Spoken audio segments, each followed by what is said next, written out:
Odysseus adalah raja dari Ithaka. Yang kisahnya ada di dalam sebuah epos masterpiece dan berpengaruh. Lilia dan Odyssey, karya yang terus dibaca selama ribuan tahun. Pada zaman dahulu, daratan Yunani bukanlah satu negara utuh. Terdapat banyak negara kota di dalamnya. Kita mulai saja dari lamaran Helen. Pada saat itu banyak raja yang ingin melamar Helen, yang terkenal akan kecantikannya, termasuk Odysseus. Adalah salah satu dari sekian. Banyak pelamar. Odysseus yang paham bahwa dia tidak bisa menang dalam persaingan ini, memberikan usul bahwa siapapun yang dipilih Helen akan dilindungi oleh para pelamar lainnya. Dan usul ini pun disetujui. Dan yang terpilih di antara pelamar adalah Menelaus. Sebagai imbalannya, Odysseus dapat menikahi Penelope. Mereka pun menikah dan mendapat seorang anak bernama Telemachus. Kemudian terjadilah peristiwa di mana Pangeran Paris membawa kabur Helen, yang membuat raja-raja di Yunani berperang dengan Troya. Odysseus yang tidak mau meninggalkan istri dan anaknya berpura-pura menjadi gila. Kemudian seseorang yang bernama Polymedes membongkar tipuan Odysseus. Odysseus pun ikut serta dalam perang Troya. Dalam perang Troya, Odysseus memang tidak sekuat Achilles.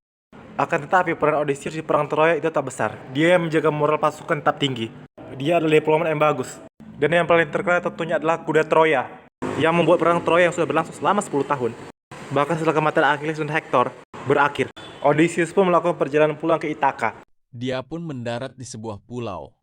yang adalah sekutu Troya. Dia diserang di sana. Akan tetapi dia mendapat banyak anggur loh. Odysseus pun datang ke sebuah tempat yang bernama Lotus Eater. Di sana terdapat teratai yang sangat lezat. Para anak buah Odysseus memakan teratai di sana. Jadi Odysseus pun sampai menyeret dan mengikat mereka di kapal. Kemudian dia ke tempat lain untuk mendapatkan perbekalan. Tapi dia malah bertemu Cyclops. Dengan cerdiknya dia memberikan anggur itu kepada Cyclops tersebut dan membuatnya mabuk, dan mengambil kesempatan itu untuk membutakan matanya. Saat di kapal, Odysseus melakukan hal yang dengan menyebutkan namanya. Cyclops tersebut berdoa kepada ayahnya yang adalah Poseidon. Poseidon pun kemudian mengutuk Odysseus. Odysseus pun pergi ke tempat seorang raja bernama Aeolus yang memberinya angin yang menuju segala arah, kecuali arah barat. Akan tetapi pada saat mendekati Ithaka, para anak buah Odysseus malah membuka kantong tersebut yang membuat mereka menjauh. Aeolus yang melihat kejadian ini tidak mau lagi membantu Odysseus karena dia tahu bahwa Odysseus telah dikutuk oleh Poseidon.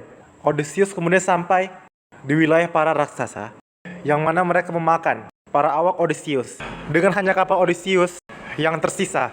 Setelah itu, Mereka pun akhirnya sampai di pulau tempat penyihir bernama Circle. Di sana para awak Odysseus dirubah menjadi babi. Hermes kemudian memberikan sebuah ramuan yang bernama Molly, yang membuat Odysseus menjadi kebal terhadap sihir Circe.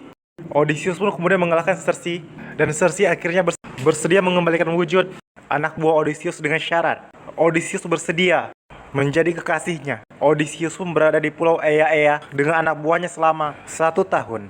Meskipun mereka mendapat berbagai kemewahan, akan tapi mereka lebih memilih untuk pulang. Circe memberitahu Odysseus agar pergi ke alam orang mati terlebih dahulu sebelum pergi ke Ithaka. Di sana Odysseus bertemu dengan para pahlawan Troya seperti Achilles dan Agamemnon. Dia juga bertemu dengan roh ibunya yang meninggal. Karena merindukannya, kemudian dia pun menemu peramal buta Tiresias yang mengatakan bahwa Odysseus sudah dikutuk Poseidon. Dia juga diberitahu agar dia dan anak buahnya tidak memakan ternak Helias jika tidak para awak Odysseus akan binasa. Di sana Odysseus mengetahui bahwa di Ithaka banyak pelamar yang ingin menikahi Penelope. Setelah itu Odysseus pamit pada Circe dan pergi menuju Ithaka. Odysseus diperingatkan oleh Circe tentang bahaya Scylla yang akan memakan 6 orang Odysseus dan Charybdis yang akan menghancurkan semuanya.